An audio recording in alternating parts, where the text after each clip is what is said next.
बच्चों, आज के इस संस्कृत की कक्षा में सभी का स्वागत करती हूँ।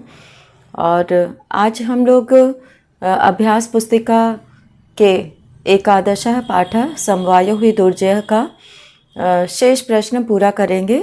और सभी बच्चे अपनी अभ्यास पुस्तिका निकाल लेंगे, रुचिरा भाग 2। और इसमें हम लोग देखेंगे कि अगला प्रश्न क्या है। तो शुरू करते हैं हम लोग अभ्यास पुस्तिका एकादशः पाठः समवायो हि दुर्जयः। तो इसका हम लोगों ने पिछले वीडियो में प्रश्न 6 तक किया था और आज हम लोग इसके आगे का करेंगे। और इसमें जो 7वां प्रश्न दिया है पेज नंबर 41 पर 7वां प्रश्न दिया है, संस्कृतेन अनुद्यताम, संस्कृत में अनुवाद करो। तो इसमें पहला दिया है, एक वृक्ष पर एक कबूतर रहता था।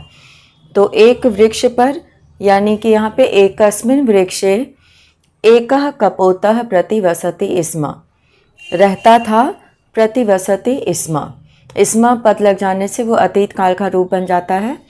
और इसमें दूसरा है, ये बच्चे अपने से वाक्य बना कर लिखेंगे। और दूसरा है, उसी वृक्ष पर 2 कोयलें रहती थीं। तो उसी वृक्ष पर तस्मिन् वृक्षे द्वे कोकिले, कोकिला एक वचन में होता है, तो यहाँ 2 कोयलें रहती थी, कोयल को कोकिला कहते हैं। तो 2 के लिए द्वे पद का प्रयोग करेंगे स्त्रीलिंग में। और रहती थी, ये जो है या तो अवसत, यहाँ पे अवसताम लिखना है यहाँ पे, या निवसतः स्म। तो तस्मिन् वृक्षे द्वे कोकिले निवसतः स्म। तो लट लकार में स्म पद को जोड़ देने से अतीत काल का रूप बन जाता है। या अवसत अवसताम, यहाँ पे द्विवचन का प्रयोग किया गया है, तो इसलिए अवसताम का भी प्रयोग यहाँ पे कर सकते हैं, या निवसतः स्म। और अब है यहाँ पे ग, कबूतर के बच्चे घोंसलों में थे। तो कबूतर को कपोतः कहते हैं। तो कपोतस्य संततिः नीडे आसन, घोंसलों में थे। अब है चौथा यहाँ पे, कोयल तीनों बच्चों से स्नेह करती थी। कोकिला, यहाँ पे कोकिला स्वशावकान स्नेहयति स्म, अपने बच्चों से स्नेह करती थी। कबूतर कोयल पर क्रोध करता था। कपोतः कोकिले क्रुद्धयति स्म। कोकिला याम हो जाएगा यहाँ पे। कोकिला जो है वो स्त्रीलिंग पद है, तो यहाँ पर कोकिला जो है कोयल पर कोकिला याम क्रुद्धयति स्म, कोयल पर क्रोध करता था। कबूतर कोयल पर क्रोध करता था। अब यहाँ पे हम लोग 8वां प्रश्न लिखेंगे। और 8वें प्रश्न में यहाँ पर दिया हुआ है कि पदानाम संधि छेदम कुरुत, पदों का संधि विच्छेद करो। तो यहाँ पर हम लोग 8वें प्रश्न के क में लिखेंगे, उत्तर 8 है ये। और इसके क में दुष्टे नैकेन लिखा है, दुष्टे नैकेन। तो इसमें दुष्टेन एकेन, तो यहाँ पे जो है वो संधि विच्छेद करने के लिए दुष्टेन एकेन, एक दुष्ट के द्वारा, दुष्टेन एकेन। तो यहाँ पे अब हम लोग ख का लिखेंगे, मक्षिका अवदत। तो यहाँ पे मक्षिका अवदत, मक्खी बोली, मक्षिका प्लस अवदत। हमेशा जो है वो सार्थक शब्दों को अलग करना चाहिए। संधि विच्छेद में जो 2 पद अलग किए जाते हैं या 3 पद अलग किए जाते हैं, वो हमेशा सार्थक होने चाहिए, उसका एक अर्थ होना चाहिए। तो इसीलिए उसको सार्थक शब्द कहा जाता है। अगर अर्थ नहीं होगा तो गलत संधि विच्छेद हो जाएगा। अब है वधे नैव, वधेन एव, वधेन एव। और अब इसमें है तस्मिन नेव, तस्मिन एव मिलकर तस्मिन नेव बन गया है, तस्मिन एव। यहाँ पे ए मिलकर न में ए मिलकर तस्मिन नेव बन गया है। और अब है यहाँ पे बहुनाम अप्सराणाम। तो यहाँ पे बहुनामपि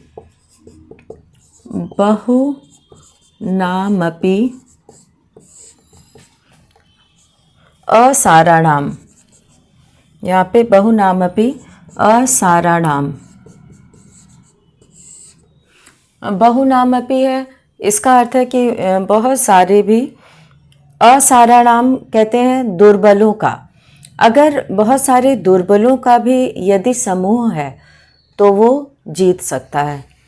तो यहाँ पे अब च हम लोग करेंगे, और च में जो पद दिया है वह है तृषार्तः। तो तृषार्तः में तृषार्तः यानी प्यास से, तृषा आर्तः प्यास से व्याकुल, तृषा आर्तः।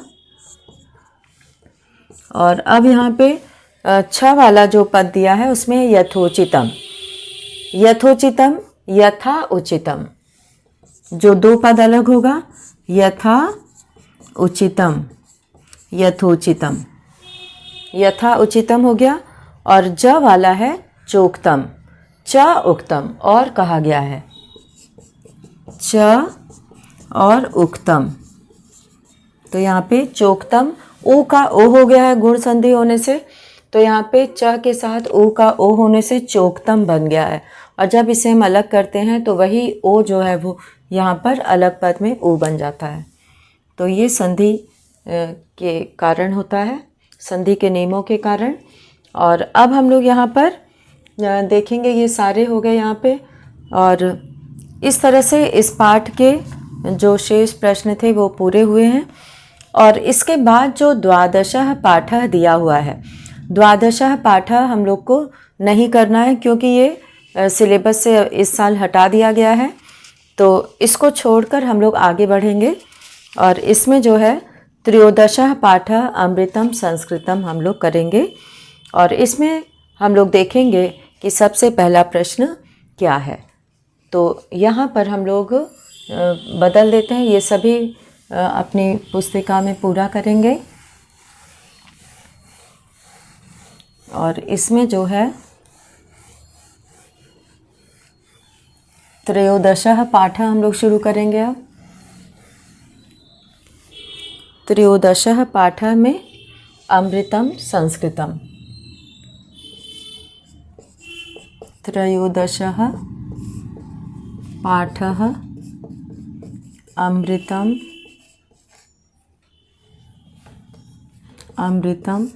संस्कृतम। तो ये है हम लोग का पाठ, त्रयोदशः पाठः अमृतम संस्कृतम। तो अब हम लोग यहाँ पे शुरू करेंगे पहला प्रश्न। और पहले प्रश्न में ये दिया हुआ है कि एक पदेन उत्तरत, एक पद में उत्तर दो। तो यहाँ पे पहला प्रश्न दिया है, सर्वासु भाषासु का प्राचीनतमा भाषा अस्ति। सभी भाषाओं में कौन सी भाषा सबसे प्राचीन है। तो इसमें 3 विकल्प दिया हुआ है, सभी ध्यान देंगे। इसमें संस्कृत भाषा पहला दिया हुआ है, और दूसरा दिया है प्राकृत भाषा, और तीसरा दिया है पाली भाषा। तो ये सभी भाषाओं के नाम हैं। तो इसमें जो है सर्वासु भाषासु में यहाँ पे संस्कृत भाषा जो है वो सही विकल्प है, ये सबसे प्राचीनतमा भाषा है। तो यहाँ पे उत्तर 1 लिखेंगे हम लोग इस पाठ का, और इसके क में लिखेंगे पहला विकल्प संस्कृत भाषा, संस्कृत भाषा।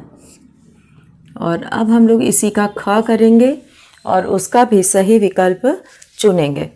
तो यहाँ पर दूसरा जो ख दिया हुआ है इसमें लिखा है कि संस्कृत भाषायाम, संस्कृत भाषा में कयोः निधिः सुरक्षितो अस्ति। कौन सा खजाना सुरक्षितो अस्ति, सुरक्षित है।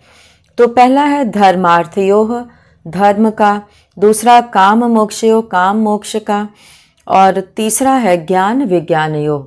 तो जैसा कि पाठ में वर्णन आया है तो तीसरा विकल्प सही है, ज्ञान विज्ञानयोः।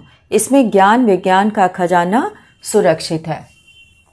तो तीसरा विकल्प हम लोग यहाँ लिखेंगे ज्ञान विज्ञानियों।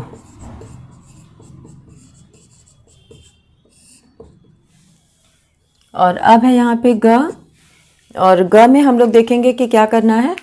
ग में है संस्कृतम संगणकस्य कृते कीदृशी भाषा अस्ति। संस्कृत संगणक यानी कंप्यूटर, कंप्यूटर के लिए कीदृशी भाषा अस्ति, कैसी भाषा है। तो कीदृशा होता है पुल्लिंग में और कीदृशी होता है स्त्रीलिंग में। तो यहाँ पे 3 विकल्प दिया गया है। पहला है सरलतमा, कंप्यूटर के लिए कैसी भाषा है ये पूछा गया है।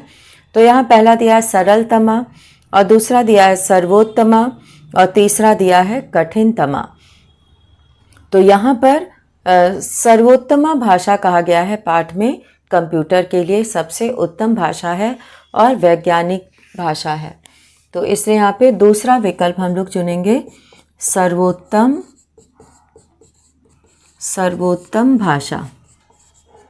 तो इस तरह से यहाँ पे सर्वोत्तमा है। तो यहाँ जो विकल्प में जो दिया है वही हम लोग को लिखना है। तो सर्वोत्तम भाषा न लिख के हम लोग सर्वोत्तमा लिखेंगे जो विकल्प में लिखा है। तो अब यहाँ पे हम लोग शुरू करते हैं घ का उत्तर खोजना। तो घ में है अर्थशास्त्रम केन रचितम अस्ति। अर्थशास्त्रम केन रचितम अस्ति, अर्थशास्त्र किसके द्वारा रचा गया है। कालिदासेन पहला दिया है विकल्प, और दूसरा विकल्प दिया है भासेन, और तीसरा विकल्प दिया है कौटिल्यन। तो यहाँ पे जो अर्थशास्त्र है वो कौटिल्य के द्वारा, इसके रचयिता हैं कौटिल्य। तो कौटिल्यन जो है वो तीसरा विकल्प सही विकल्प है, कौटिल्यन।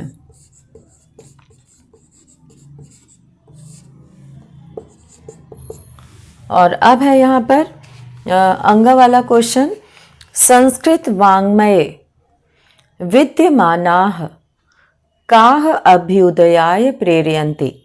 संस्कृत वाङ्मय में अर्थात संस्कृत का जो साहित्य है, संस्कृत के जो ग्रंथ हैं, इसमें विद्यमान काः अभ्युदयाय प्रेरयन्ति, कौन अभ्युदय के लिए अर्थात आगे बढ़ने के लिए प्रेरित करते हैं।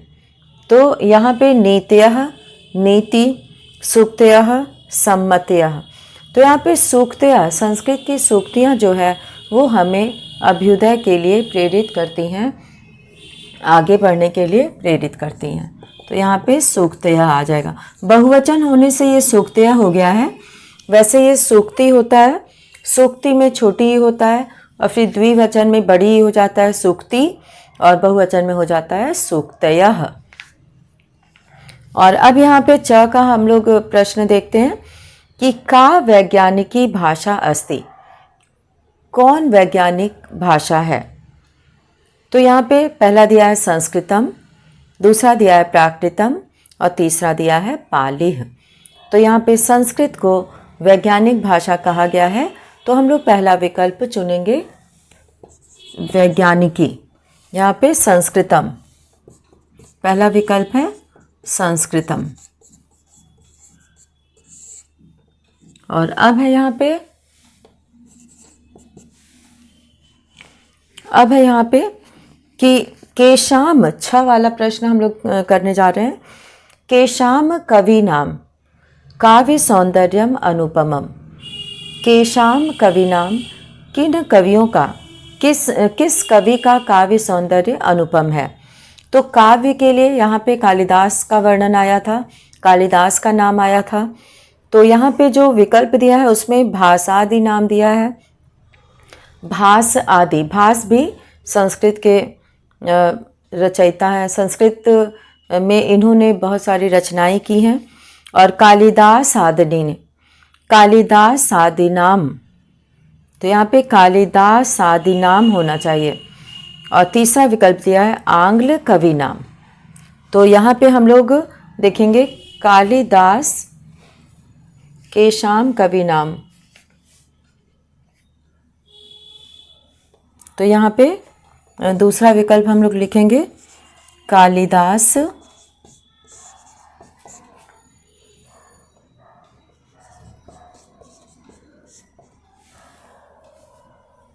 कालिदास, यहाँ पर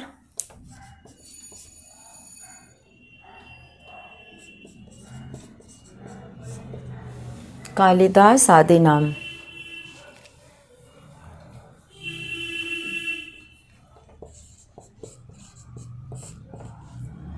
यहाँ पे ये कालिदास आदि नाम। अब यहाँ पे हम लोग ज देखेंगे। ज में दिया हुआ है कि शून्य से प्रतिपादनम कह अकरोत। शून्य का प्रतिपादन किसने किया? कह मतलब कौन, अकरोत मतलब किया। तो यहाँ शून्य का प्रतिपादन सबसे पहला जो विकल्प दिया है वह है आर्यभट्टः, और दूसरा विकल्प दिया है वराह मिहिरः, और तीसरा विकल्प दिया है भास्करः। तो यहाँ पे आर्यभट्ट ने शून्य का प्रतिपादन किया था। तो अगला जो ज का उत्तर है ये हम लोग पहला विकल्प इसमें लेंगे आर्यभट्टः। तो आर्यभट्टः जो है इसमें पहला विकल्प उचित विकल्प है। और अब हम लोग यहाँ पे करते हैं प्रश्न 2, और प्रश्न 2 में यहाँ पे लिखा हुआ है कि पूर्ण वाक्येन उत्तरत, पूरे वाक्य में उत्तर दो।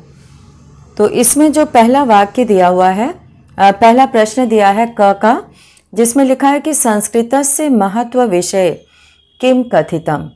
संस्कृत के महत्व के विषय में क्या कहा जाता है।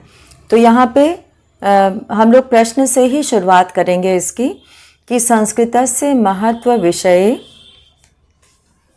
यहाँ हम लोग शुरू करते हैं दूसरा प्रश्न, और दूसरे प्रश्न में हम लोग दूसरे के क का हम लोग यहाँ पे उत्तर लिखेंगे। तो उत्तर ये दूसरा प्रश्न है, और इसके क में हम लोग प्रश्न से ही शुरुआत करेंगे कि संस्कृतस्य महत्व विषय,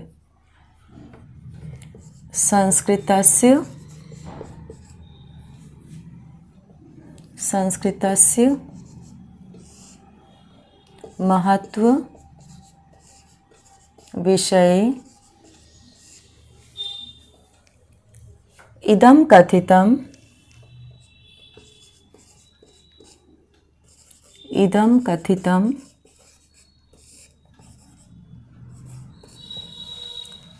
यत् संस्कृतमेव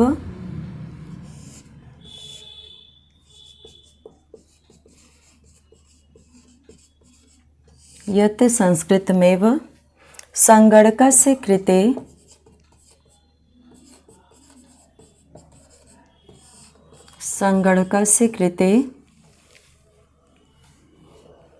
सर्वोत्तमा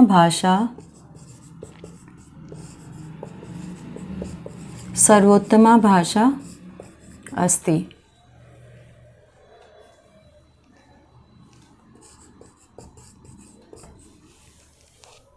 और अब है यहाँ पे प्रश्न जो दूसरा दिया हुआ है, इसके ख में संस्कृत भाषायाः वाङ्मयं कैः समृद्धम् अस्ति। संस्कृत भाषा का वाङ्मय किससे समृद्ध है, अर्थात इसमें कौन कौन से विषयों से संबंधित चीज़ें पाई जाती हैं, उनका ज्ञान मिलता है। तो यहाँ पे हम लोग शुरू करेंगे संस्कृत भाषायाः वाङ्मयम्। प्रश्न से शुरुआत करनी है। संस्कृत भाषायाः वाङ्मयम्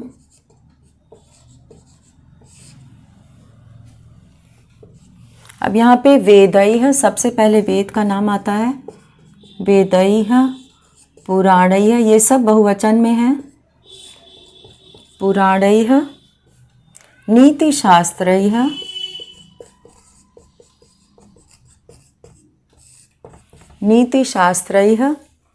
और अब है इसके बाद अगला है चिकित्सा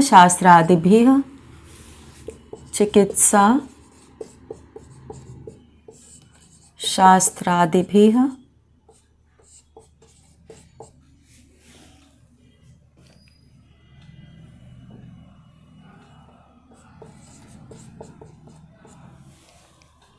समृद्धम अस्ति।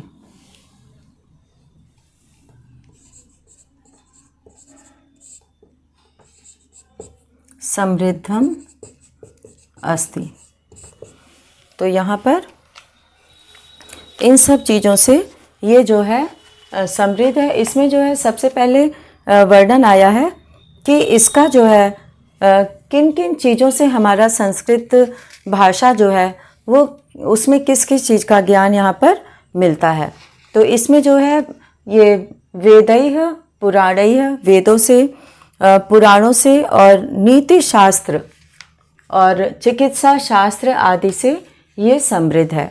तो प्रश्न से ही इसका हम लोग अंतिम में जो है समृद्धम अस्ति, ये प्रश्न में भी दिया हुआ है। और अब यहाँ पे ग वाला जो प्रश्न है, ग वाले प्रश्न में गणित शास्त्रे शून्यस्य प्रतिपादनम कः अकरोत्। गणित शास्त्र में शून्य का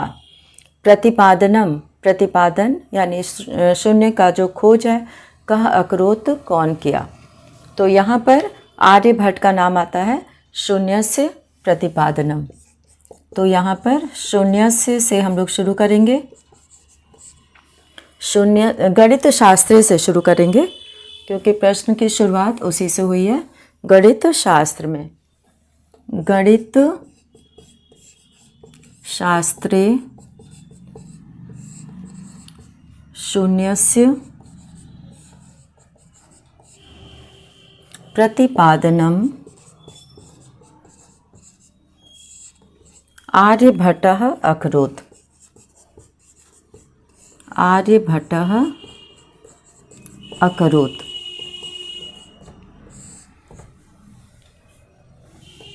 और अब है घ, यहाँ पर संस्कृते कानि अन्यानि शास्त्राणि उल्लेखनीयानि सन्ति। संस्कृत में और कौन कौन से शास्त्र उल्लेखनीय हैं। अन्य मतलब दूसरे, और भी इसमें और कौन कौन से शास्त्र उल्लेखनीय है अर्थात जिनका कि वर्णन मिलता है संस्कृत में। तो इसमें जो है संस्कृते वास्तुशास्त्रम, यहाँ पे हम लोग लिखेंगे संस्कृते वास्तुशास्त्रम। और इसके बाद है रसायन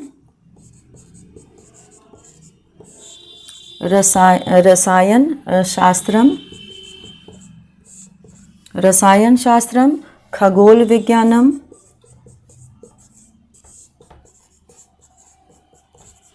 खगोल विज्ञानम, ज्योतिष शास्त्रम, ज्योतिष शास्त्रम, विमान शास्त्रम, विमान शास्त्रम इत्यादिनी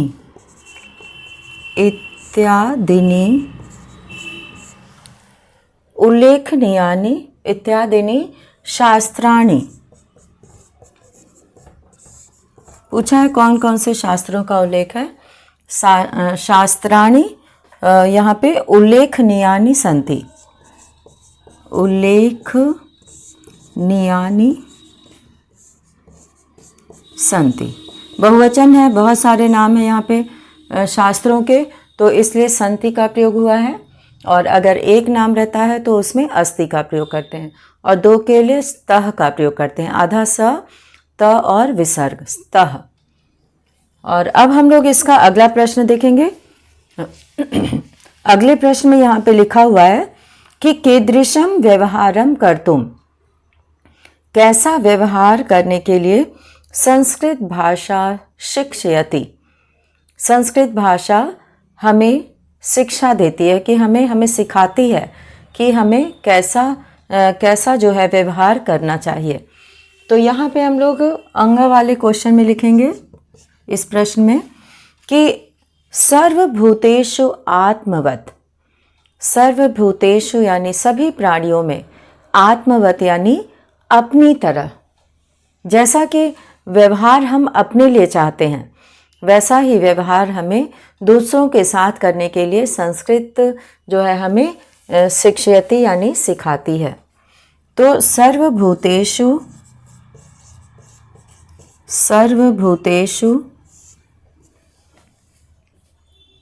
आत्मवत्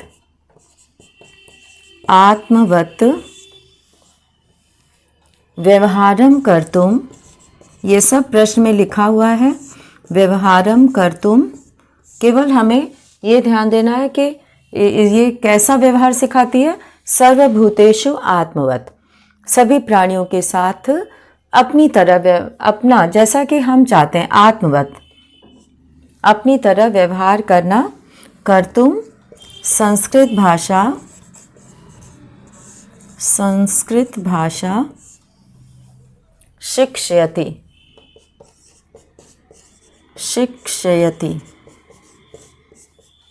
और अब इसके आगे जो प्रश्न दिया है, इसमें दिया हुआ है कि संस्कृतम वचः कीदृशम कथितम, संस्कृत का वचन कैसा कहा गया है, संस्कृत की वाणी कैसी कही गई है।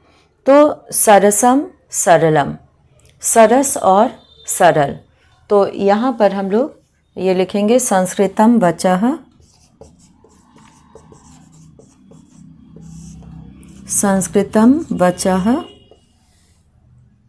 सरसम सरलम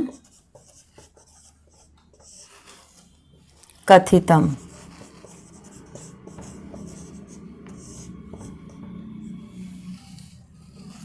और अब यहाँ पर हम लोग जो अंतिम प्रश्न है, इसमें जो है ये पूछा गया है कि संस्कृत ग्रंथेषु, संस्कृत के ग्रंथों में मानव जीवनाय, जीवनाय में चतुर्थी विभक्ति का प्रयोग है, एक वचन का प्रयोग है, मानव जीवन के लिए। तो और चतुर्थी विभक्ति जो है वो संप्रदान कारक होता है, के लिए अर्थ में उसका प्रयोग होता है। तो संस्कृत ग्रंथेषु, संस्कृत के ग्रंथों में मानव जीवनाय, मनुष्य के जीवन के लिए के समाविष्टाः सन्ति, कौन समाविष्ट किए गए हैं।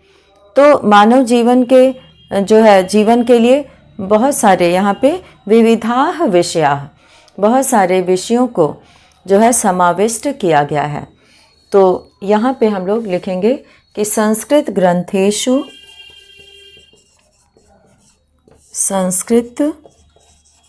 ग्रंथेषु मानव जीवनाय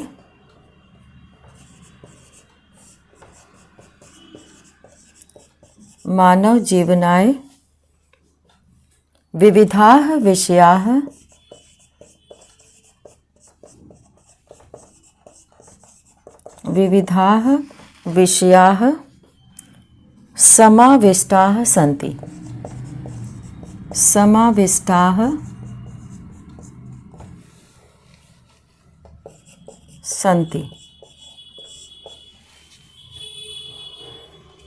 तो इस तरह से संस्कृत के ग्रंथों में मानव जीवन के लिए ये सभी विषय जो है वो समाविष्ट किए गए हैं।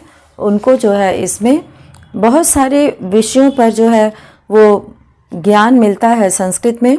तो इसीलिए जो है वो लिखा हुआ है कि इसमें बहुत सारे विषयों का ज्ञान जो है समाविष्ट है, भरा हुआ है।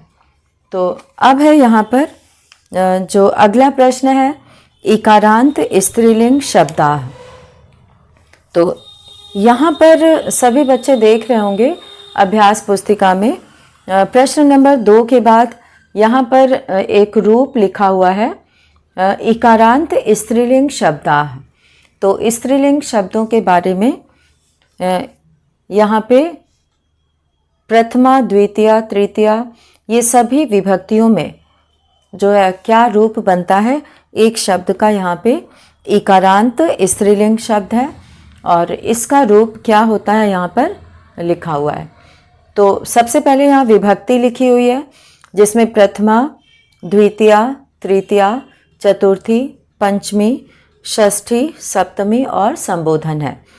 और इसके बाद एक वचनम लिखा है, द्विवचनम और बहुवचनम। तो इसमें हर एक विभक्ति में उसका क्या रूप बनता है तीनों वचनों में यहाँ पर लिखा हुआ है। तो इसमें सबसे पहले प्रथमा विभक्ति में ये नीति शब्द है और नीति शब्द से जो है यहाँ पे विभक्ति लगाकर रूप बना है। प्रथमा विभक्ति में नीतिः, नीति, नीतयः। पहले में छोटी का प्रयोग है अंत में, नीति में एक वचन में, और फिर दोनों में बड़ी ई का प्रयोग है, और उसके बाद नीतयः, नीतिः, नीति, नीतयः। और द्वितीय विभक्ति है नीतिम, नीति और नीतिः। और तृतीय विभक्ति में है नीत्या, नीत्या, नीतिभ्याम, नीतिभिः। और चतुर्थी विभक्ति में है नीत्यै, नीतये। इसमें दो रूप बनता है, किसी भी एक का यहाँ उसमें प्रयोग किया जा सकता है चतुर्थी विभक्ति में, चाहे नित्यै लिखें या नीतये लिखें, दोनों एक ही अर्थ में प्रयोग होते हैं। नीतिभ्याम, नीतिभ्यः।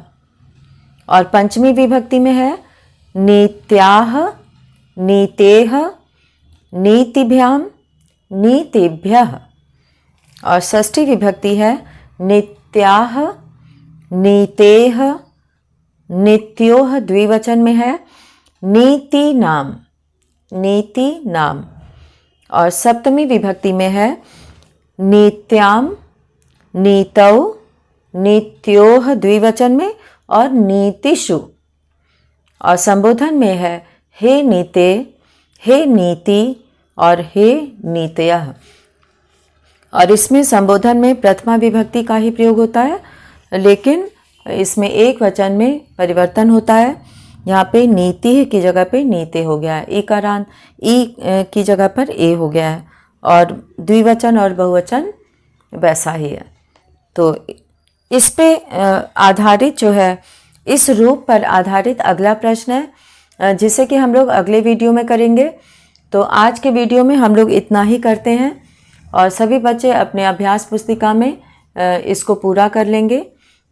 तो इसी के साथ ही ये वीडियो हम लोग यहीं पे समाप्त करते हैं, और अगला प्रश्न जो है हम लोग अगले पाठ में करेंगे। धन्यवाद।